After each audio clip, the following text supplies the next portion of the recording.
family. Ooh, excuse me. Got the hiccups, mean I'm still growing. Ooh, excuse me.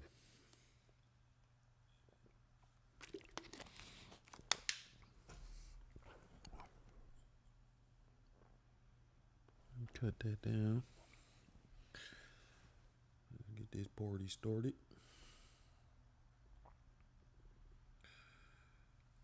Make sure everything working.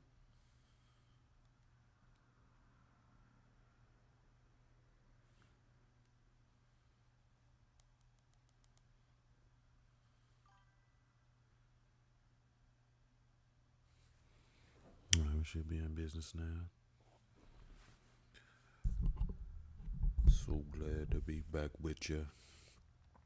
Hope you've been having a fantastic week. Mine has been ironically productive.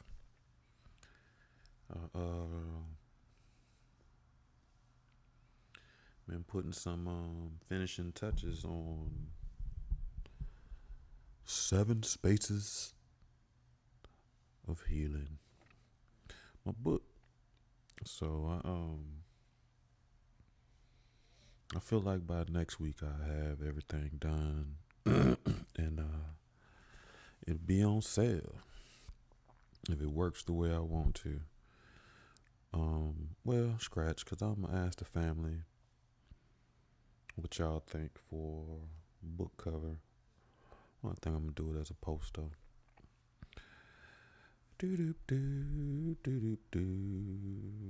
Okay, so get my mind right. All right, family.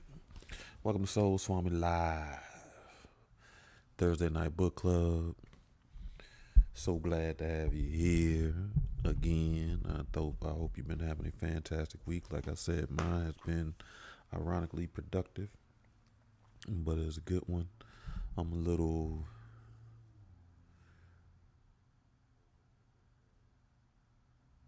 emotionally and spiritually drained, a little tired.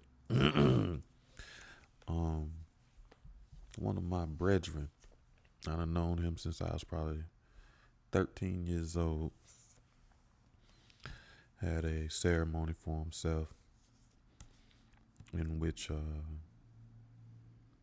he been growing his hair for 25, 30 years.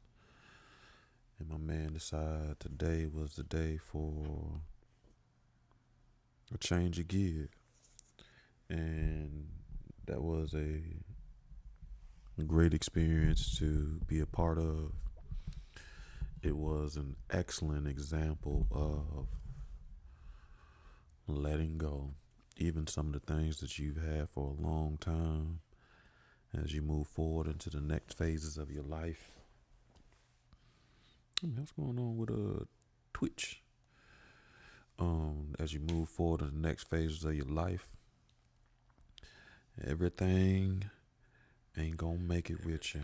Oh shoot, there you go. So to make space for the new, you gotta get rid of some of the old. And I was just kind of tripping because that's a tough path. And my man had me in there crying, but it was a good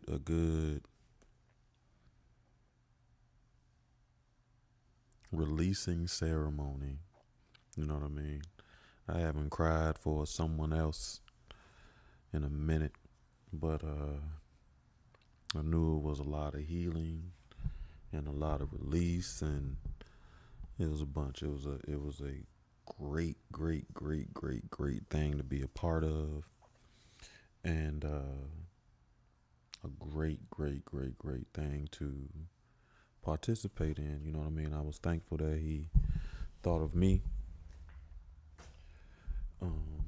So I did the hape and the saging, which was good, man. It was just an emotional thing, man. I loved it. And you know, I'll be talking about when it comes to the cost of my services, I generally tell people, you know, what the spirit moved them to give. And that leaves space for bartering. So today I was able to pick out a couple of rocks that I didn't have, and this is wild. So I got me some obsidian. Oh man, I didn't even realize it was clear. You can see through that thing. You probably can't see through it, but you probably can't see through it, but I can. And I didn't know that because I never held it up to the light. So then, oh man, Facebook be tripping. Then I have, who you chatting with me? David, that's you. Let me move my thing so I can see your comments. Right, that it was big. Then I got this one. I don't know if it shows well, but it looks like copper with glitter on the inside. So that thing is lit. My light's too bright.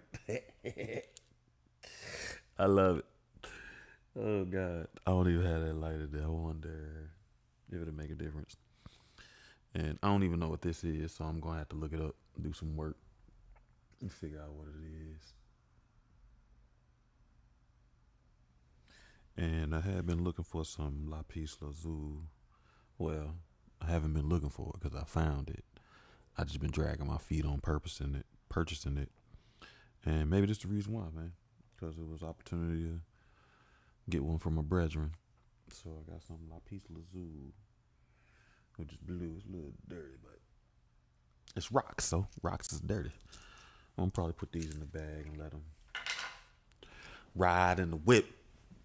So, wait, what's going on?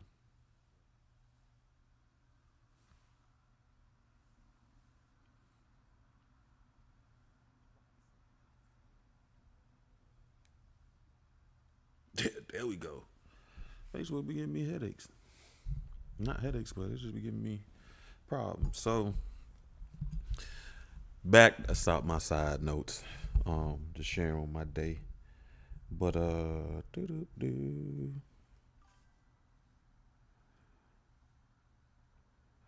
You know what? He reminded me today was the full moon, super moon. So let me,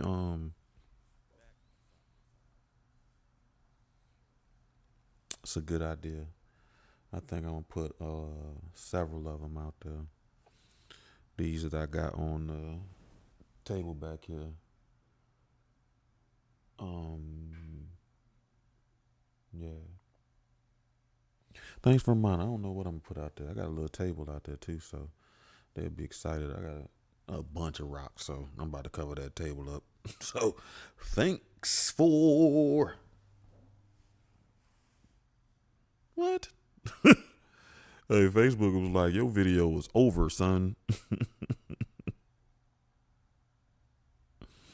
See, Facebook be giving me a headache. Let me find that I'm gonna have to do them like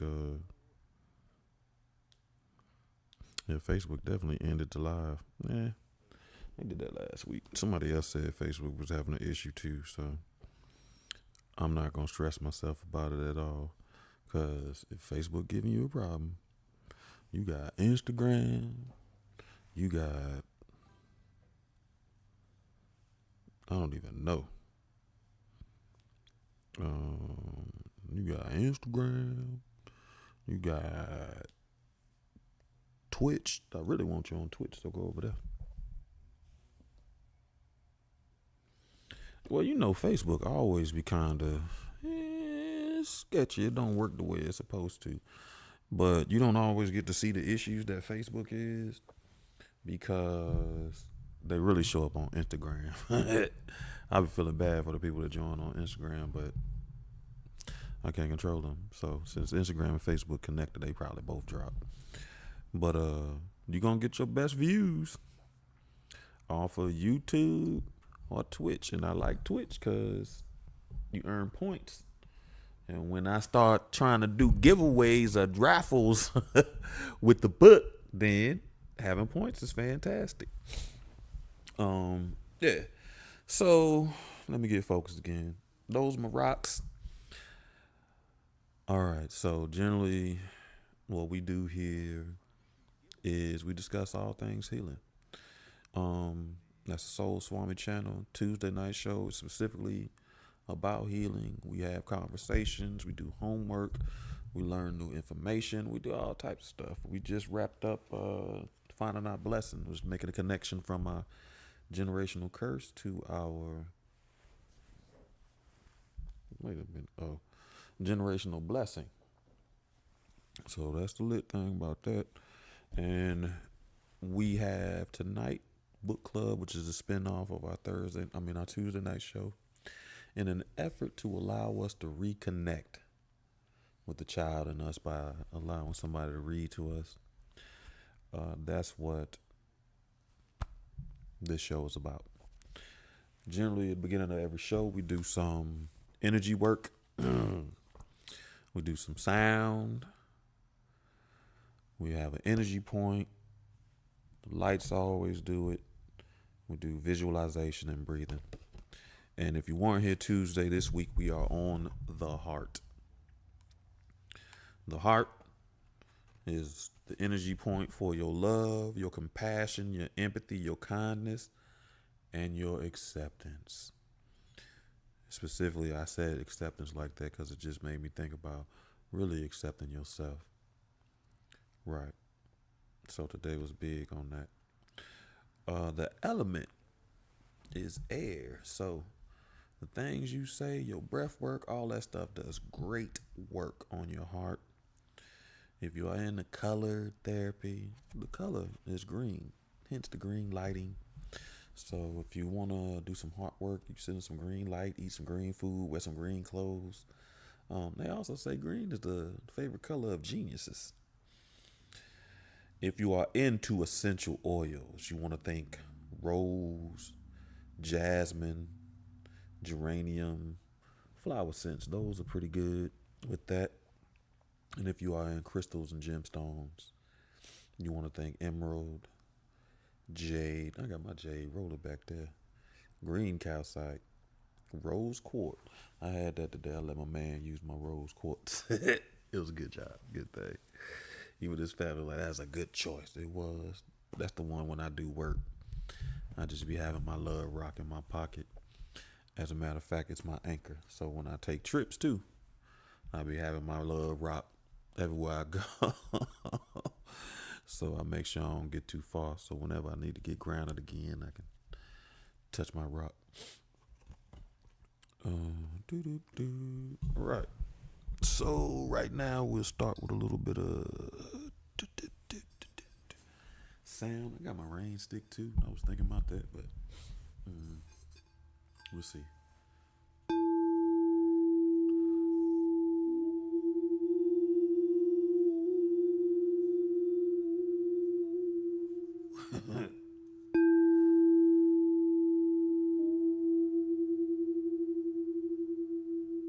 I play too much.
Oh, I'm about to tell you, it's funny. I ain't think you could hear me laughing.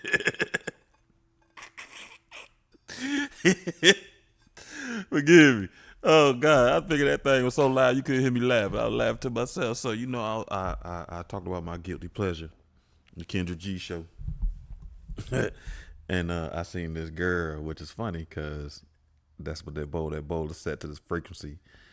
And you know, Kendra G is about dating, so people go on there and advertise themselves for dates and stuff. And this girl was up there talking about, you know, she looking for a man, and she said she want a man that got his solar plexus together. And I laughed. The comments was all over the place, which is crazy. But since I understood what she was talking about, it was funny to me, and I was laughing. Hey, that's ironic because I've been working on my solar plexus, and we have together family. Because every time I play that bowl, it's on the frequency of your solar plexus, which is your stomach. And yeah, a lot of stuff. So get that together. We hold a lot of emotions and stuff in our stomach. So I've been trying to make sure I work on release. So that's what I was laughing at as I'm playing it. Okay, cool. Which is funny too. So I got a great poker face. You know what I mean? So now my face telling all my business. I gotta work on that. I gotta get my poker face back. I don't need people know when I'm happy now. I'm just kidding. Yeah. We talked about happiness today too. Doo doo doo. So for our breathing exercise,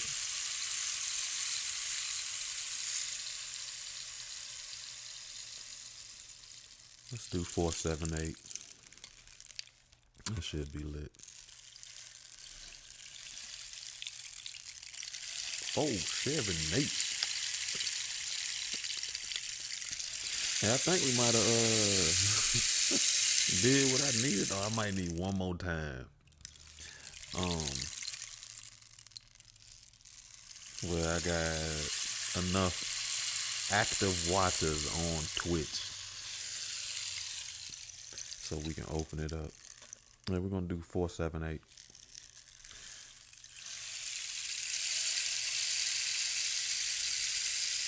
If you are unfamiliar with the breath work of 478, it is you breathe in for 4, you hold for 7, you release for 8. But during the breathing exercise, all you have to do is just focus on your breathing and releasing negative energies and worries and stress for the day. And I will keep the count for you. On the count of 3, we'll start. 1, 2, 3. Breathe in 4, 2, 3, 4. Hold 7, 2, 3, 4, 5, 6, 7. Release 8, 2, 3, 4, 5, 6, 7, 8. Breathe in 4, 2, 3, 4. Hold 7, 2, 3, 4, 5, 6, 7. Release 8, 2, 3, 4, 5, 6, 7, 8. Last time, family. Breathe in 4, 2, 3, 4. Hold 7, 2, 3, 4, 5, 6, 7. Release 8, 2, 3, 4, 5, 6, 7, 8. Now just have yourself consistent breathing, focusing on your air. Again, releasing negative energy and breathing in positive energy. And with the air that we control with our body with breath, I want you to breathe and repeat these affirmations after me. I love myself and others. I deserve to be loved. I forgive others easily. My heart is fully open, loving, and pure. I follow the voice of my heart. I love myself and others. I deserve to be loved. I forgive others easily. My heart is fully open, loving, and pure. And I follow the voice of my heart. All right.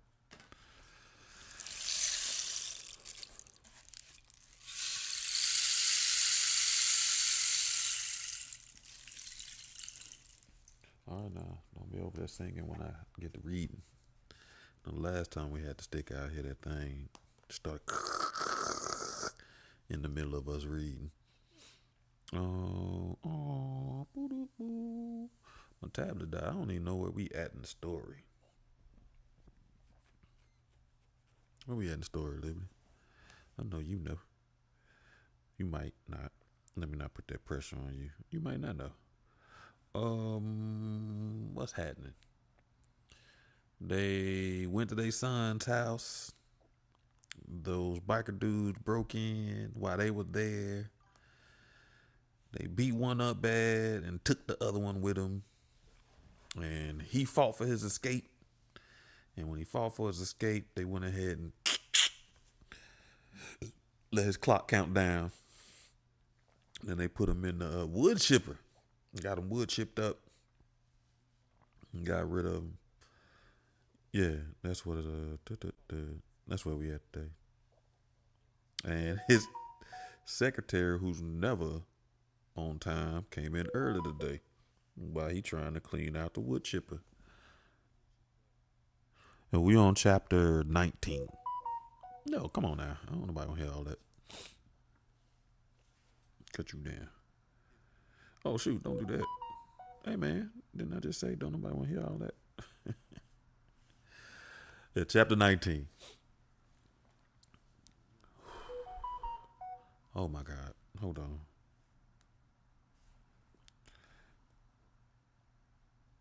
Cause the tablet just came on. It's finna boop boop boop boop boop boop boop boop boop. I don't want to hear all that.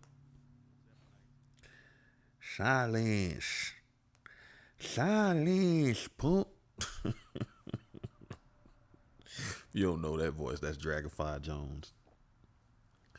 All right. Ike went over the work orders for the day while Jazzy clicked and clacked away at her computer, paying invoices and emailing clients their monthly bills. His crew would start trickling in within an hour. Soon the sounds of trucks loading up with mulch and planting soil and manure and fertilizer would be rumbling through the warehouse. Ike tried not to think about the manure, or more specifically, what was in the manure. He heard the bell on the front door ring, and then he heard Jazzy's sunny greeting. A few seconds later, she popped her head around the corner of his cubicle. Ike, these guys are asking for you, she said. Her eyes were wide and her breath was coming in ragged little bursts. Ike stood up from his desk. What's wrong? Jazzy spoke in a low voice. About 5 bikers out here asking about you, she said. Ike sat up straight. It sounded like a bad joke. 5 bikers walking to a landscaping office? It does sound like a bad joke. Ike rubbed his forehead.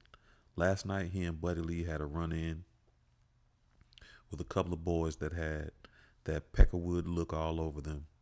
He busted one of the boys in the head, and he and Buddy Lee had killed the other.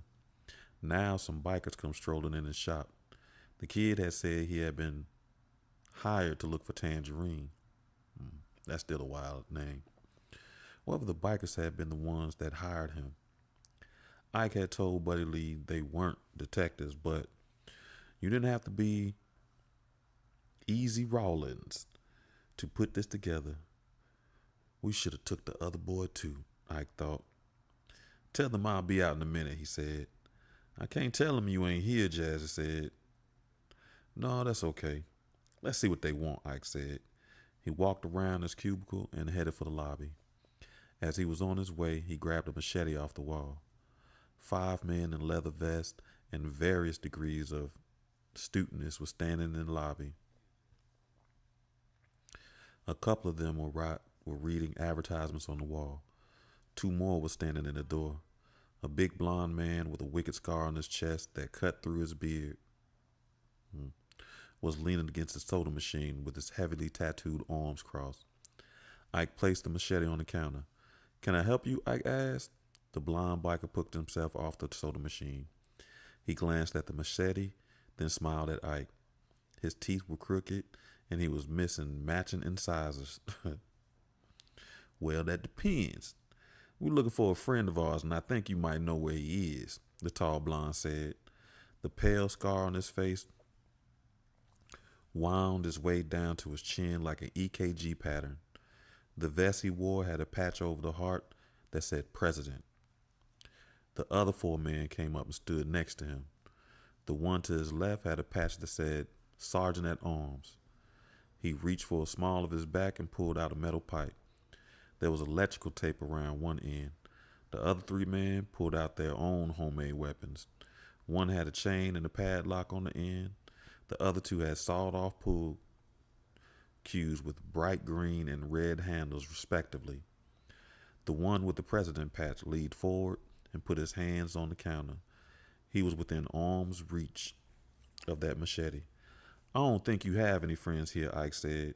He stared into that man's light blue eyes. Behind him, Jazzy continued to tap away at her computer. Ike usually liked the way the shop smelled first thing in the morning. It was strange, but it gave him a sense of tranquility. The scent of gasoline, oil, topsoil, even the goddamn manure. It all smelled of an honest day's work, of hours spent beautifying someone's yard who wouldn't spit on you if you were on fire, but had to pay you because they wouldn't or couldn't be bothered to put down their own mulch or fertilizer for their flower gardens. Their disdain was inconsequential to Ike. Those countless shovelfuls of dirt had paid for his house. Those untold rolls of sod had put food on his table. Those endless wheelbarrows full of mulch had put Isaiah through college. As long as the checks cleared, they could think whatever they wanted. But there was another scent that floated under the pungent odor of refined petroleum and pulverized lime, a bitter metallic fragrance that reminded you of pennies and old batteries. Did that smell register with the bikers? He cleaned up hours ago. 4 is spelled wrong. But it seemed like the coppery aroma still soaked the walls. What? You telling me we ain't friends? The blond man said. Ike curled his fingers around the handle of the machete. He let his eyes linger on the blond man for a long time. Not even a little bit, he said finally. The man nodded as if it was the answer he expected. He straightened and turned to his sergeant at arms. Fuck this shit up. As Dome raised his pipe to smash the complimentary candy dish on the counter, Ike's left hand shot out like a tiger paw. He grabbed Grayson by the right arm and he snatched him forward at the same time, pulling him downward until his head bounced against the countertop. Dome froze with his pipe raised above his head as Ike placed the edge of the machete against the side of Grayson's neck. The big man started to struggle until Ike pressed the edge of the machete into the soft flesh below his ear. Back the fuck up, or I'll cut his goddamn head off, Ike said. Dome didn't move. The pipe was vibrating like a tuning fork. The other 3 bikers were similarly paralyzed. What the fuck are you waiting for? Get this motherfucker, Grayson said. Ike sucked his teeth. He felt like the room was rapidly shrinking by the foot, then by inches. His heart was fluttering in his chest. Once upon a time, he had found himself in a situation much like this one. It had gone, it had not gone well for him, not well at all. Ike bit down on the inside of his bottom lip and gripped the handle of the machete tighter. He couldn't let his face betray 1 ounce of fear that was slowly working its way up his spine. You let an animal know you're afraid of it, and it loses all respect for you. If it doesn't respect you, it has no qualms about ripping your belly open and showing you what your stomach looks like inside. Men might walk on 2 legs, but they were mostly vicious animals of all, especially when they thought they had numbers and advantage. If these biker boys caught one whiff of weakness, they'd be on him like a pack of wild dogs. Dome swallowed hard. He took a halting step towards Grayson and Ike. Ike pulled the blade back across the blond man's neck. A needle-thin ribbon of blood appeared as if by magic. It slipped over Grayson's throat like a quicksilver and spilled onto the counter. This thing is sharp enough to shave with. I'll cut his throat to the bone before you get around that corner. Believe that, Ike said. Jesus Christ, Dome, rush this Nick. It's 5 against 1 for fuck's sake, Grayson said. It came out of no somewhat muffled, but Ike heard the word nigga loud and clear. Grayson tried to push some stuff up off the counter again. Ike applied more pressure to the blade. It bit deeper into the thick of his neck. He stopped struggling. Them is some good odds, boy, Dome said. The shock of seeing Grayson thoroughly overwhelmed was wearing off. Ike watched as the other 3 bikers seemed to shake off their own malaise and began to advance as well. He'd have taken out the president first, then move on to the one called Dome. Ike caught his gaze and moved toward the end of the counter. If you had blinked, you would have missed it. Before a split second. Dome hesitated. There was murder in Ike's eyes, as pure and as potent as corn liquor. How about 5 against the 38? What do you think about them odds? Jazzy said. Ike chanced a glance to his left and saw his receptionist pointing a small chrome-plated pistol at the biker holding the pipe. He stopped in his tracks. You ain't gonna shoot nobody. A pretty little thing like you ain't got it, Dome started to say, but then Jazzy fired into the ceiling and he closed his mouth with an audible plop. The echo from the shop reverberated through the building and bounced off the exposed girders above their head. Ike tried to hire a lot of ex-cons for his crew. He knew the value of a second chance, and he also knew how hard it was to get a job when your employment history had 10 to 15-year gaps. But for once, he was glad one of his employees wasn't a convicted felon. Jazzy was the only person in the entire building who could legally own a gun. Ike gestured to Jazzy with his head. She real nice with that little thing. So if I was you, I'd back my ass up out the door. Then I'll let your boy here go. Trust me, you don't want to test her. Ike lied. He ain't know if Jazzy could hit the broadside of a barn. Right now, that didn't matter. All that mattered was if these Peckerwoods believed she was a marked woman. Dome licked his lips. No one spoke for what seemed like hours. Then Dome lowered his pipe and stuck it back in his waistband. Y'all back up, he said. Ike watched as Dome and the other 3 bikers shuffled back towards the door. Once the 4 of them were out of striking distance, he bent down and whispered in the blond man's ear, I'm going to let you up. But if you raise your eyebrows funny, I'm going to open you like the first deer hunting season. You feel me? You let me up and you don't kill me. You know how this ends, right? Grayson said. He spoke as loud as he could with the side of his mouth pressed against the formica. I know you're trying to save face with your boys, but if I ever see you around here again, there won't be much left for you to put in a Ziploc bag. Word is bond. I don't sell no wolf tickets, Ike whispered. Grayson didn't respond. Ike pulled the machete away and took a step back to his left. Grayson stood and put his hands against his neck. He bore a hole into Ike, and Ike gave it right back to him. You better call some of your gangster buddies, BG. Get you some silverbacks up here. Oh yeah, I seen your ink. You gonna need all them porch monkeys to back you up. We a red breed. We gonna burn this goddamn place to the ground and then piss on your effing ashes. Then I'm personally taking a shit right here in your bitch's goddamn mouth and make you watch, Grayson said. Ike heard Jazzy inhale sharply when the blonde man mentioned her, but she didn't flinch. Grayson took his hand away from his neck and flung it towards the door. Drops of blood splew from his palm and his fingertips and splattered across the concrete. Blood for blood, nigga, he said. He put his stained hand to his lips and blew a kiss at Jazzy. Ike pointed at the door with the machete. You need to do more walking and less talking, Ike said. The blonde biker smiled. Jazzy pulled back the hammer on her 38. See you soon, Grayson said. He turned his back on Ike and Jazzy and walked out the door. His fellow club members followed him. Dome stopped and gave Ike a reproachful shake of the head before he, too, exited the store.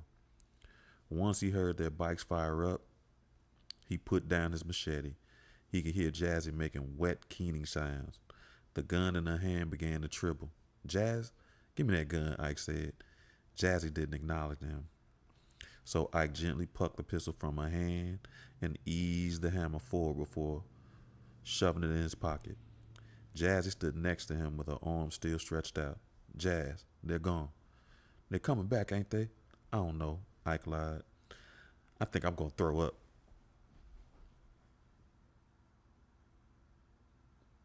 Okay, thank you. I did not know who Easy Rollins is. But thanks for clearing that up. See, that's the funny thing. Cause I didn't read Devil in the Blue Dress. And I don't remember that's his name. God dog, you right. I watched Devil in the Blue Dress. And I was trying to remember the name of that movie. I told somebody the other day. That's one of my favorite movies because Don Cheadle, he played Mousy in there. But that's a great Denzel movie. Thanks. I need that. Devil in the Blue Dress was lit.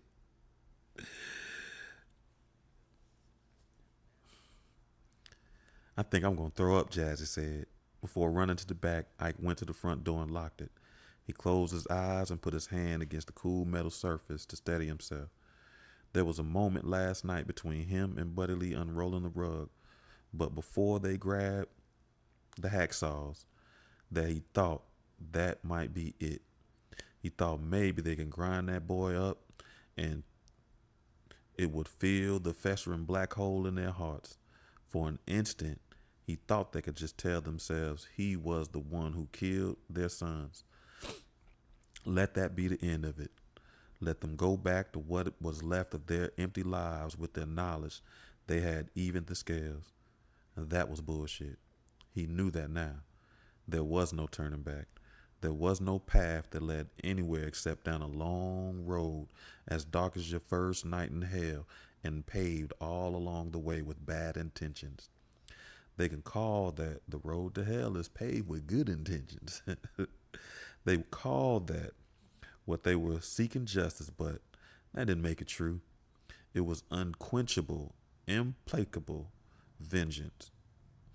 And life inside the gray bar and out had taught him that vengeance came with consequences. Those bikers would be back. Maybe tonight, maybe tomorrow, maybe in a few days, but they would be back. They come roaring through town strapped and looking for a war. He needed to be ready. He didn't know how and he didn't know why, but he knew they were tied up in what happened to Isaiah and Derek. He knew it in his bones. They come back looking for war, and he was going to give them a fucking massacre. Chapter 20. If there was one thing Buddy Lee had learned throughout his various stints in and out of jail, prison, county lockup, and drunk tanks holding cells, it was that you would never, ever volunteer any information to a cop. It didn't matter if you were guilty or not. You didn't give them anything. They would tell you what they want or what they suspect you of soon enough. They were getting paid to ask questions. You ain't get paid to answer them. He sat back against the couch, crossed his legs, and waited for LaPlata to tell him why he was there, interrupting the nap Buddy Lee desperately needed. Buddy Lee thought, it ain't about that kid. If that was, I'd be in bracelets now. LaPlata pulled out a cell phone and scrolled through a couple of screens. When he found what he was searching for, he put that phone on the coffee table made from milk crates that sat between them two. Buddy Lee looked at the phone. There was a picture of a bearded man with a huge black eye. His mouth was swollen too. His lips looked like sausages. The background behind the man was a muted puke green that Buddy Lee knew so well. The picture was obviously taken at the police station. That is Mr. Bryce Thompson. He came down to the police station this morning and told us an interesting story. He said two old guys came in his head shop and beat the shit out of him while he was asking questions about the murders of their son. Bryce also had some broken fingers. He won't be vaping with that hand for a while, LaPlata said. Buddy Lee raised his head. Yeah, somebody fucked that boy up good. But you know, he looked like he got a smart goddamn mouth, so I ain't surprised. Of course, he do. Do look like. Huh? And here I was thinking you might have some news about the case, Buddy Lee said.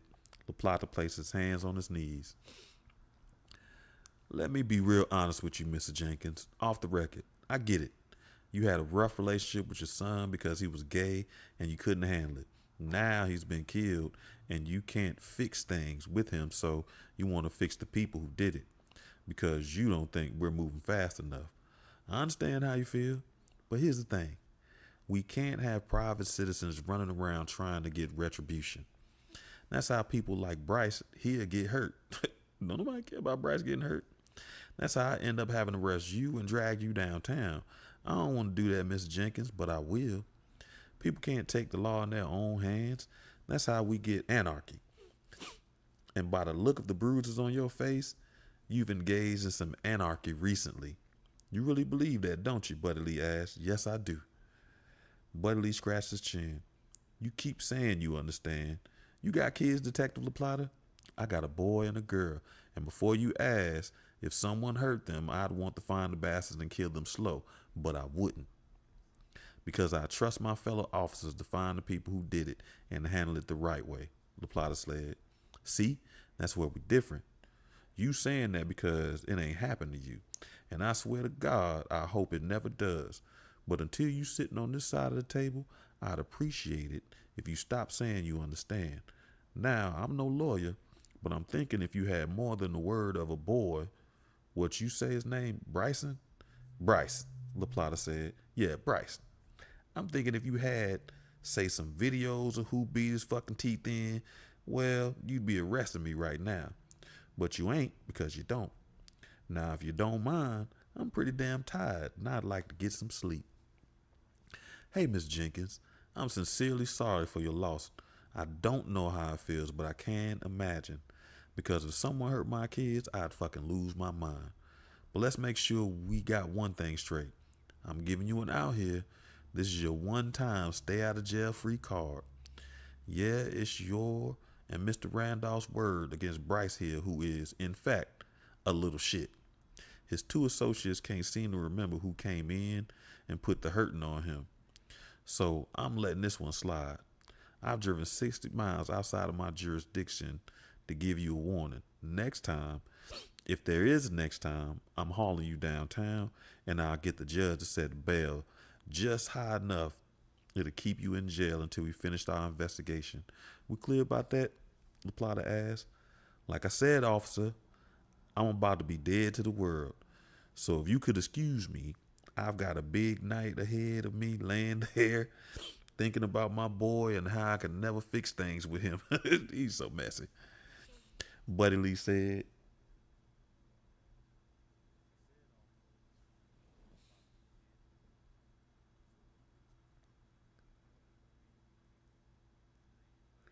Okay. Well, let me find out. We might have to mess with some Easy Rollins. We'll see. Child, next book we might read is gonna be the goddamn It's gonna be the seven spices. You heard? Oh yeah. A white hot rage flamed in his chest like shattered hurricane lamp. This fucking cop with his crisp white t-shirt and his pleated pants with the crease sharp enough to slice bread wanted to talk to him about loss. This pretty boy who didn't look like he would know what hard times were if they came up and spit in his goddamn face. This preppy looking son of a B who probably never missed Christmas with his family and played touch football every Thanksgiving like a goddamn Kennedy. This guy who had a nice middle class sex with his wife every other Friday night. That's messed up. Every other Friday. That sucks. Who never had to tell his spoiled brat of a daughter they didn't have enough money for the doll baby she wanted. Who probably lived in a nice 2-story on the north side of Cap City with his goddamn living, breathing son, wanted to tell him about loss, about how he couldn't fix things with Derek. Fuck him.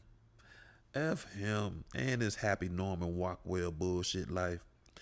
Buddy Lee was acquainted with loss in ways Detective LaPlata could never conceive, let alone survive. Buddy Lee ran the thumbs back and forth over his calluses on his forefingers. LaPlata stood and almost reflexively dusted off his backside. Stay out of this, Mr. Jenkins. My partner is headed over here to Mr. Randolph's right now to tell him the same thing. Let us do our job. You can't change what happened, but you can control what happens next. You have no idea, Hoss, Buddy Lee thought. Yeah, Mouse is my favorite character. I think he did a great job. And you know what I mean? Everybody just got that one super gangster homeboy. Especially if you was outside growing up and you went legit somewhere on that path of being outside. And you being legit don't change no friends. You got legit. So that was one of my favorite movies of Don Cheadle. Got dirt. There's both of them. But my other side note again, Denzel Washington, aside Devil in Blue Dress, it's the one I can't remember where he was trying to find that killer and that dude was on death row. And he went to visit him on death row, but he can pass his spirit on with touch. And all I remember them singing that song, time is on my side. Yes, it is. That's the only way that he would know where the man was now, because wherever that man's spirit went, whoever body he was in, he'd sing that song. Is that Devil in the Blue Dress? No, that's not Devil in the Blue Dress. Chapter 21. Ike pulled into his driveway just as the setting sun danced over the tips of the cypress trees in his backyard. He cut off his truck and went in the house. He closed the door behind him and locked him. They lived in a cul-de-sac off a side road. If someone followed him, he'd be able to see them coming, but he didn't want to make it easy for them to get inside the house. Valka's voices chattered incessantly from the television in the living room. Maya was sitting on the couch. The smoke from a cigarette flew up from an ashtray like a will-o'-the-wisp. Ike hung his keys on the combo chalkboard key rack on the wall and went into the kitchen. He heard Maya get off her feet and follow him. He grabbed the rum from the cabinet and poured himself a shot in a heavy-cut crystal glass. The rum burned all the way down to his stomach. He knew Maya would be standing near the broom closet with her arms crossed over her narrow chest. He knew the look that would be etched over her face. He started to pour himself another shot, then stopped. He put the glass in the sink and turned to face his wife. Her arms were indeed crossed over her chest as she glowered at him. You staying out all night now? She asked. Something came up, Ike said. Oh, something came up. That made your phone stop working? I'm sorry I ain't called. You sorry? Okay. Where the hell were you? You know that detective came by earlier looking for you. I thought he might have some news about Isaiah's case, but he said he needed to talk to you personally. You got any idea what the hell that's about?" The mention of the detective sent a shiver through his spine, but quickly it dissipated. If he was looking to jam him up about the kid they turned to the fertilizer, he would have come by the shop with a pair of handcuffs, especially since Ike had prior for manslaughter. That's what they called it. Anyway, Ike thought. He said that's what they called it, manslaughter. He gave up on the glass and took a swig of rum straight from the bottle. Maya crossed the distance between them like a gazelle. She snatched the bottle from his grasp and slammed it down on the kitchen table. A few drops escaped the long neck of the bottle and splattered onto the table, then dripped off the edge. "We ain't starting this, Ike." "Starting what? What does you think I'm doing?" Maya rubbed her hands together, then held them out in front of her. As she spoke, her hands trembled. "I don't know. I don't think you cheating on me. We are way too old for that kind of petty shit. I know that's right. I hope. But you can't be running the streets drinking all night and sleeping it off at the shop because of..."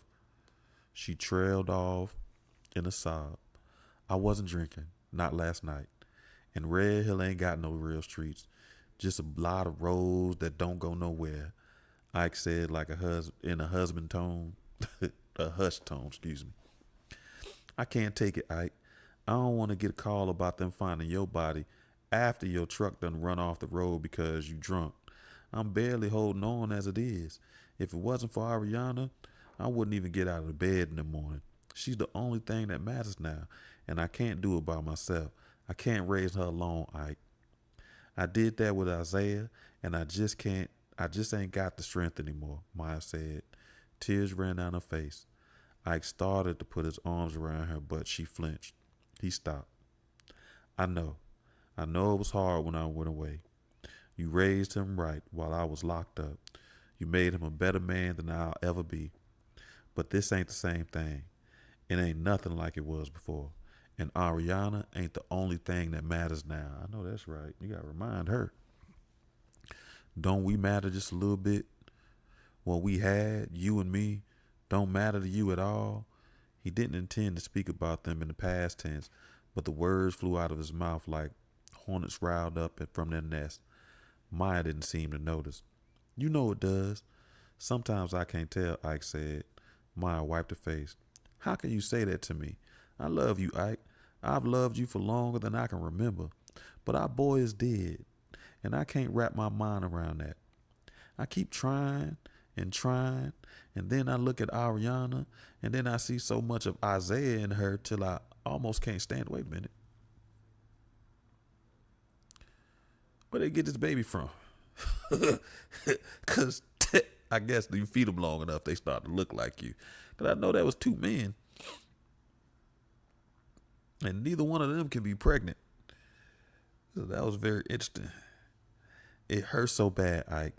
It's like I ain't got no room in my heart for nothing but hurt. Is that why you ain't come home? You can't stand looking at hurt anymore? Is that how it's gonna be? Like it's one night, then a couple, then you don't come home for weeks, then one day you gone. Is that what it's like, Ike? You testing the waters on your way out the door," Maya said. Ike picked up the bottle again and took a long sip. It seemed like Maya had cried so much her eyes were permanently bloodshot. Those eyes haunted him, rimmed in red and empty as abandoned church. They made him feel helpless. Every night her soft whimpering cries tore pieces out of his soul as they slept back to back in a bed that seemed too wide until it felt like they were barely in the same room. She was right. He was tired of seeing her hurt. He couldn't stand to see the pain that twisted her face into sorrowful masks. Her pain, her sorrow, his powerlessness. He was sick of it all. He pulled out a chair and sat down at the table. He was facing the back door as Maya stood behind him. "Last night, me and Buddy Lee started handling things," he said. It came out in one breath, one long exhalation that gathered up all the frailty and ineffectualness and misery and mourning that filled him like like the stuffing in a scarecrow, and scattered it into the ether. That's the power of the breath, boy. Ma reached out a hand and in tentative increments until it touched the firm swell of his shoulder. It lay there warm and comforting like a child's favorite blanket, like the blanket that had been wrapped around their son when they brought him home from the hospital. Ike let out a sigh. She hadn't touched him like that since they had gotten the news about Isaiah. The quiet between them changed from something hard and full of broken edges to something softer, but still fragile. Ike folded his wide palm of hand around Maya's. Over the last few months, death has carved a valley between us as deep as grief and as wide as heartbreak. Now another man's death had bridged the gap, if only for a moment. Good, Maya said. Her voice was hushed and conspiratorial. Grammy, I hungry. Grammy, a small voice said. Ike twisted himself around in the chair. Ariana stood at the threshold to the kitchen. Her braids had worked themselves loose. Her hair stood up on her head like wild corkscrews. Ike studied the small, tawny face. He wasn't sure exactly how Isaiah and Derek had brought this little girl into the world. He knew it involved surrogates and eggs and sperm from both of them. Oh, that's interesting. Okay, cool. Now that's how that baby looked just like him. But he wasn't sure how it all worked. All he knew was that the lawyer for Isaiah and Derek's estate had said that Isaiah was her biological father, but she had called both of them daddy. He never studied her face the way Maya had. He refused to. Not in a conscious way, but with a seemingly instinctual avoidance. The whole thing was just something he didn't care to think about. Now he had no choice. The girl standing in front of him now had Isaiah's eyes, which meant she had Ike's eyes. The slight off-center positioning of her nose was the Randolph family trait. She was lighter, of course, because her mother had been a white woman who was a friend of Isaiah and Derek's, but the Randolph DNA was strong, stronger that his ability to see past his hang-ups. Oh, see, that's messed up. Stronger than his ability to see past his own hang-ups. If he closed his eyes a bit, say, listen, I'm going through all this. I ain't even finna lie. I'm going through all this work to make sure my spelling and everything is legit. It's all right if I got a few misspelled words in my book. Look at this. It's allergies. And I'm hungry. Thanks for asking. There might be some hot bay too. I need some spray. And I done ran out of spray and I be dragging my feet again about getting the spray.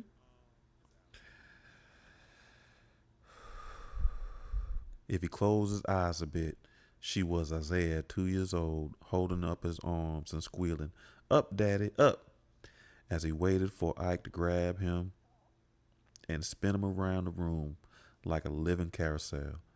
Ike turned away and stared down at the table. He felt nauseous. An avalanche of memories washed over him and buried him under the weight of all his mistakes. So many mistakes. "Come here, baby girl. You want to go to McDonald's?" Maya asked. Ariana squealed in delight. Gosh, she sounds just like him, Ike thought. Maya gave his shoulder a firm squeeze, then walked over to Ariana and scooped her into her arms. I could hear steps as she moved from the kitchen to the living room, then out the front door. Ike sipped his rum.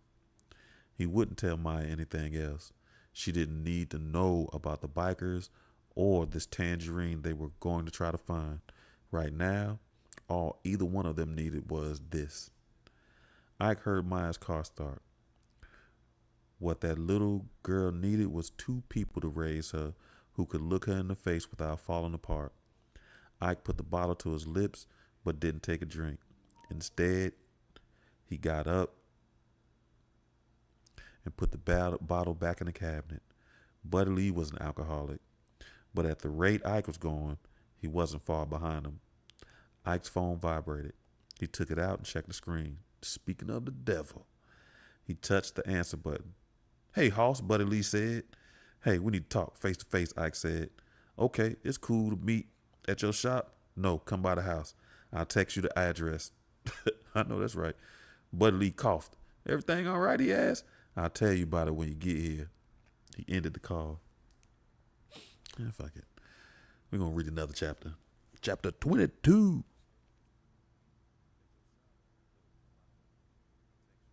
Hey, that's funny. You're right. Because I haven't ate today, too. So I'm getting a slight hunger headache. Let's see. So thanks. We're going to read one more chapter, then we up out of here, I think. Wow, this is a long chapter, too. Yeah, fuck it. We living life on the edge. We wild like that. Buddy Lee parked his truck next to Ike's dually. His truck shuddered at the engine as the engine dieseled for a few seconds.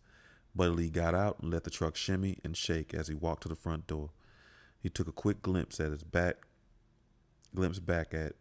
and Ike's truck sitting side by side. It was like seeing a pig sitting next to a princess. He raised his hand to knock on the door, but it opened before he could touch it. Ike stood in the doorway. We can talk in the kitchen, Ike said as he stepped aside. Buddy Lee entered the house. Ike closed and locked the door. Nice place, Buddy Lee said. It's all right, Ike said. Buddy Lee grunted.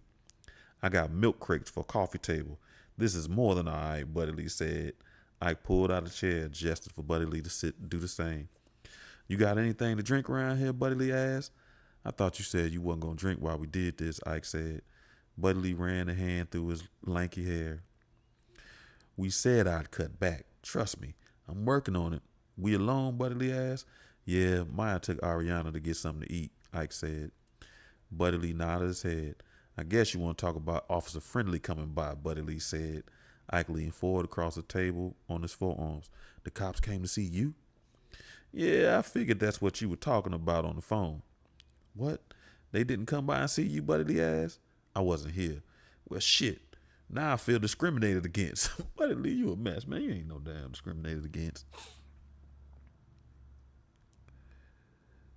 Ike sat back and clucked his tongue against the roof of his mouth.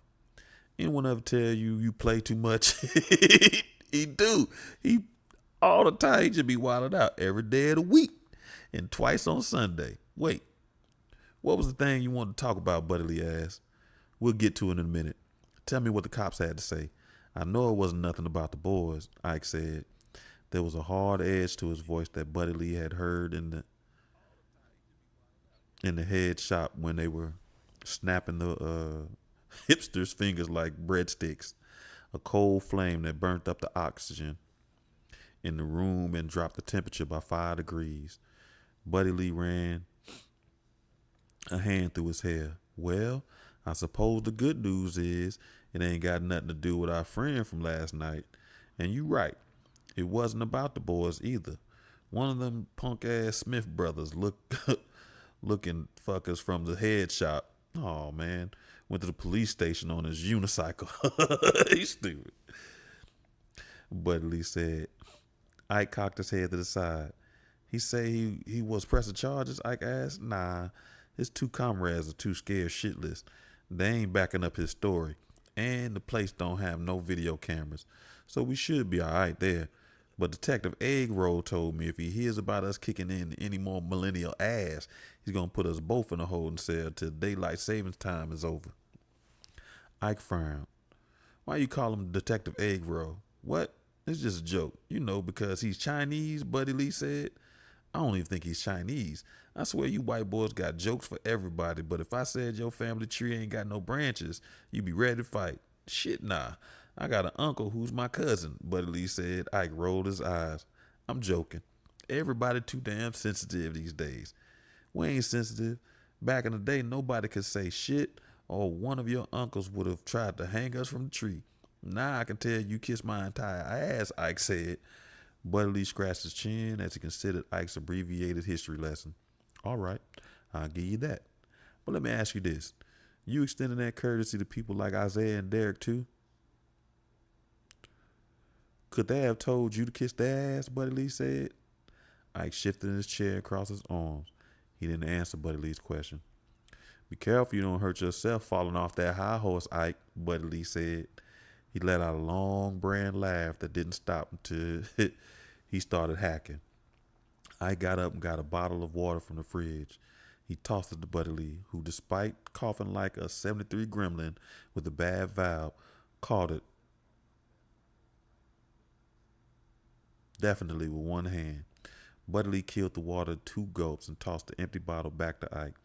Ike tossed it in the trash can and sat down. He rubbed the palms of his calloused hands together before placing them flat on the table. Tell me what you know about this rare breed, Ike said. Buddy Lee frowned. Why the fuck you asking about them crazy motherfuckers? About 5 of them came to my shop today. They were asking about friends of theirs. They were packing pipes and sawed-off pool sticks to jog my memory. Now, who do you think their friend was?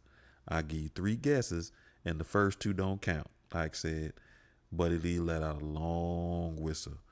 Shit, he's in the compost pile from last night, ain't he? Goddamn, I really could use that drink, Buddy Lee said. Yeah, Buddy Lee rubbed his face before answering Ike's question. They wump centers, got chapters all up and down the East Coast. They mainly run guns and meth through their clubhouses out of truck stops. I used to run with some boys that did little business with them, moving guns around, handling some of their meth. They serious operators. They say you can't get a full patch unless you can prove you've done some work for the club. They not skinheads, but they ain't big fans of people who look like you or live like Isaiah and Derek. You sure it was the breed, Buddy Lee asked? I got a good look at the patch on one of them when I put the machete to his throat, Ike said. Buddy Lee leaned back in his chair until his front legs came off the floor. When all 4 legs were on the ground, again he exhaled. It had a moist tone. A fucking machete? Jesus Christ. You really are crazier than an outhouse rat, ain't you? I wish I'd been there to see it. Yeah, I used to party with some of them boys. They ain't the type to let that shit go. How you think they gonna line on you anyway, Buddy Lee asked. The other one from last night must have nosed my truck. We shouldn't have parked so close to that goddamn house. That was a scent move, Ike said. Yeah, I ain't think about it either. I guess we've been out the game a long time. Too long, Ike said. Buddy Lee drummed his fingers on the table. From now on, we use my truck. It's got 4 ball tires, and I'm holding the door on with ball and wire. But it'll get us where we need to go, Buddy Lee said. And where's that? What you think we should do next? I asked. He had his own idea, but he wanted to see where Buddy Lee's head was at. Hell if I know. I'm trying to get my mind right. I can't for the life of me see how rare breeds fit into this, Buddy Lee said. He sat back in his chair. Ike turned and stared out the window over the sink. He could see the boxwoods that would form a hedgerow that separated his house from the empty mobile home next door. It would have been nice if he could pretend that he and Isaiah had planted those together in a Hallmark movie moment. Nice but a lie. The day he'd put them in, Isaiah had come by to see Maya to tell her about his new job. Ike had stayed outside taking his time with the shrubs. At a certain point in their relationship, all their interactions had started and ended in either arguments or evasion. You know how they fucking fit into this? They killed our boys. I don't know why, and right now, I don't even care. One of the motherfuckers from that club stood over Isaiah and Derek and blew their brains out. Ike said, saying it felt cathartic. At last, there was a target in his crosshairs, a face that he could put on the boogeyman that stalked Isaiah in Ike's nightmares. Yeah, that was the first thing that popped in my mind when you said they came by your place. Buddy Lee let the end of the sentence float between them. What? Ike said. It just don't make no sense. If Isaiah was working a story about some guy Tangerine was seeing, what's that got to do with the breed? Why would Derek be pissed off about that? Maybe she's one of their old ladies and she saw some shit she shouldn't have seen. Maybe she was talking to Isaiah about flipping on him. You don't know these girls. Old ladies don't snitch. Even if they get dumped, them MCs are like a cult. Their Kool-Aid will make Jim Jones jealous, Buddy Lee said. Ike shifted in his chair and crossed his legs. You sound like you can't believe your buddy shot our kids, Ike said. Buddy Lee narrowed his eyes until they were nearly slits. They ain't my goddamn buddies, but I know them, and I can't see them killing Isaiah and Derek over a story for a gay website that maybe 15 people have ever heard of.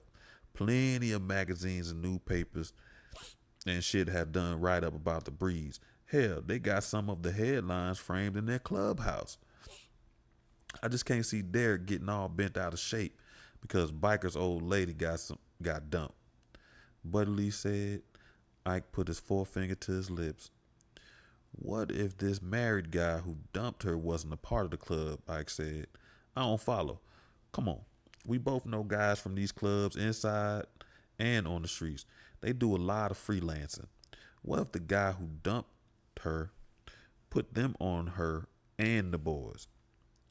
He was married and he didn't want to get out, so he put a green light on all three of them, Ike said. Fuck me. I never thought about that. Goddamn liquor done pickled my brain. They definitely have been taking some outside work before. Shit, they've done a fair bit for Chuli, Buddy Lee said.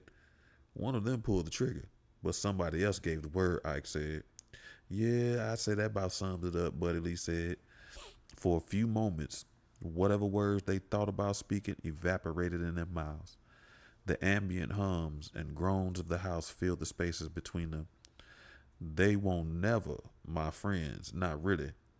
Back when I used to go for bad, I'd fuck around with them, hang out at their clubhouse.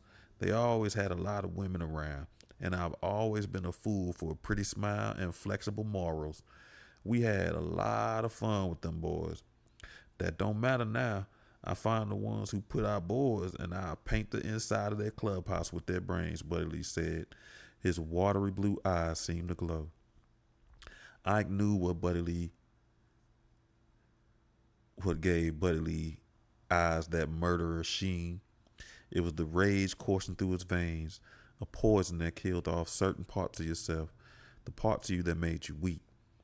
It was coursing through Ike's veins too. It was powerful but deadly. It made you determined but reckless. It gave you an edge that could turn against you and slit your own throat. The way I see it, there's only one way to go on about this, Ike said. What you thinking? We have to find Tangerine before the rare breed does, because whoever put that paper on her put the same paper on our boys. If they find her first, they all get away. I want them, but I want the one who gave the order too. I want to see his face, Ike said. I can get behind that. Find the girl, find the one who made the call, Buddy Lee said. Ike nodded and checked his watch. It's almost 7. Let me change and then we head back to the city and find this bar. Ike said, that'll work. Shit, I should call your wife and tell her to bring me something. I'm starving, Buddy Lee said. Ike gave him a look, but Buddy Lee couldn't sworn there was a hint of a smile around the corners of his mouth. We got some leftovers from the repast in the freezer, or some lunch meat and some cheese in the fridge if you want to make a sandwich, Ike said. You still got food left from the repast, Buddy Lee asked. You ain't never been to a black funeral, have you? When my granddaddy passed, we baked a ham for a month. We ate baked ham for a month. Bread's in the box next to the microwave, Ike said. He moved past Buddy Lee and across the living room to the stairs. His shoulders brushed against Buddy Lee's. It was like glancing blow from an anvil. He wound up tighter than a goddamn duck's ass, Buddy Lee said, mumbled. He went to the bread box and pulled out 2 wheat slices. He moved to the fridge and grabbed some sliced ham and cheese and a jar of mayo. As he constructed his sandwich, he thought about what Ike had said about people not being afraid to tell you F off these days. Derek wasn't the type to tell you to F off. He'd just cut you off like you never existed, erase you like you were a math problem on a blackboard. The last time they had talked was when he had called Buddy Lee to tell him and Isaiah were getting married. So which one of y'all gonna be the wife, Buddy Lee said. He'd been sitting in his delivery truck, taking a break between drops. To say that line had gone silent was an understatement. It was more like it had ceased to be. Like God had snapped his fingers and everything on the other end of that line had winked out of existence. Hello? Hello? D-Man, I'm just fucking with you, Buddy Lee said. He heard Derek suck his teeth. My name is Derek. I'm never gonna be D-Man. I'm just Derek, your gay, classically trained culinary artist of a son, Derek had said. All right, all right. Damn, you really gotta drive that home, don't you, Buddy Lee said. What, that I'm gay? It's part of who I am, Dad. Just like being allergic to cats or having green eyes, Derek said. Yeah, I just don't know why you got rubbed in my face. That's all I'm saying. Buddy Lee had yelled into the phone. He hadn't mean to yell it, but he couldn't help himself. There was an ugly part of him that pulsed and festered whenever Derek brought up his sexuality. It made him say things he couldn't take back in ways that couldn't be forgotten. Isaiah asked me to invite you, but you know what? Forget it. It's going to be the happiest day of my life, but I don't want you to rub it in my face, Derek said. Hey now. But Derek had cut him off like a meat cleaver. I expect this from Mom and Jared, but for some reason, I thought you might be different. I thought you might at least pretend to be happy for me. Stupid, right? Derek had said. His voice didn't crack, but Buddy Lee knew by the way his cadence had taken on a silted tone he was crying. Just so you know, you're missing out. Ariana's going to be a beautiful flower girl, Derek had said. Then the line had gone dead. A few months later, after walking down the aisle with his husband, so was Derek. Oh, F me, Buddy Lee said. His eyes began to sting. The familiar sound of a key being inserted into the lock broke him out of his reverie. He wiped his face with the back of his hand. He was trying to decide if he should sit down and keep standing when the slim black woman with the crown of brown braids stepped through the doorway. Hello, she said. She had a fast food bag tucked under her right arm. Her left arm was trailing behind her. A little girl with the skin the color of honey was holding on to the woman's left hand. Hey, I'm Buddy Lee, Derek's daddy.